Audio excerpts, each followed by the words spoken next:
talking about, right? You're in a crowded room. You can't go anywhere. Like you're in a class or something or in a meeting. You have to fart. And you're thinking, you know what? I think I could squeak one out. I think I could just pull off an...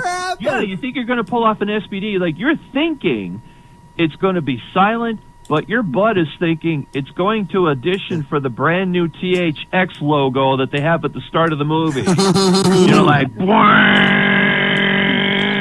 like the loudest thing you've ever heard in your life.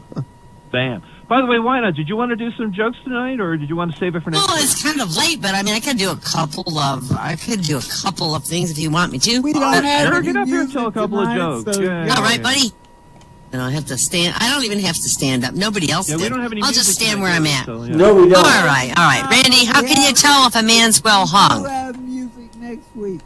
Oh, we do. We'll have music next I don't think Randy has that. All right. Randy, I don't think can hear. I said, Randy, how can you tell if a man is well hung? Oh. If you can barely slip your fingers between his neck and the noose. Oh, Hey, do you know how men exercise on the beach? Yeah, by sucking in their stomachs every time they see a bikini walk by. Hey, dang. Oh, and I learned this when I got married. You know how to get a man to stop biting his nails? You make him wear his shoes. Yep. Keith can't do that anymore. He's got rheumatoid arthritis, thank God. All right, how do you keep your husband from reading your email? All you got to do is rename the mail folder Instruction Manual. He won't look at it.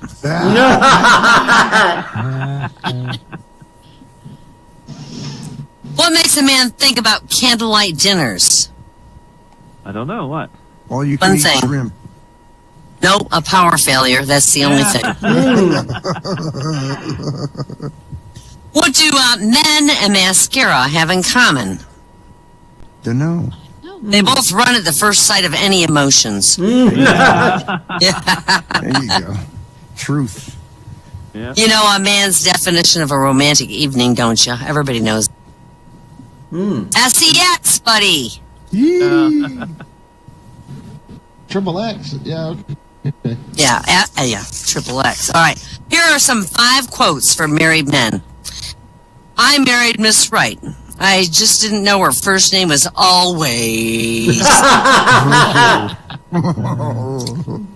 It's not true that I married men. It's not true that married men live longer than single men. It just seems a lot fucking longer. An eternity. Losing a wife can be hard. In my case, it was almost impossible. God damn it. It took me 10 years to get rid of that bitch. Truth. Yeah. A man is incomplete until he's married, and after that, he's finished.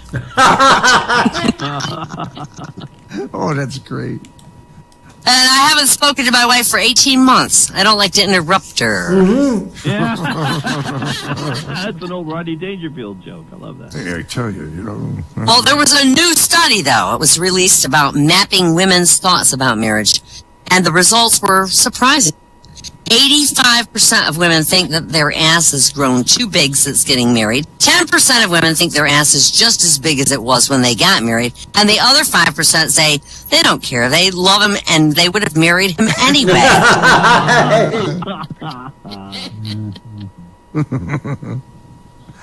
A proud Irishman named Pat went to heaven and met St. Peter at the pearly gates. And St. Peter said, "Who are you?" And Pat said, "My name's Pat. I'm an Irishman born on St. Patrick's Day, died on St. Patrick's Day while marching in the St. Patrick's Day parade." St. Peter says to Pat, "Well, this is true and a worthy claim. Here's a little green cloud for you to drive around in heaven. Here's a harp. So when you push this button here, it will play When Irish Eyes Are Smiling. Enjoy it, Pat. Have a good time in heaven." Pat jumps on his little green cloud and punches the button and heads out with a smile on his face and a song in his heart. And he's having a wonderful time driving his little green cloud around, but on the third day he's driving down Express H1 with a harp playing full blast when all of a sudden a Jewish man in a pink and white two-tone cloud with tail fins roars right past him. And in the back of the cloud there's an organ playing all kinds of celestial music, and Pat makes a U-turn right in the middle of the Heaven Expressway and charges back to the pearly gates. He says, "St. Peter, My name's Pat. I'm a proud Irishman. I was born on St. Patrick's Day. I died on St. Patrick's Day. Marching on St. Patrick's Day parade, I died.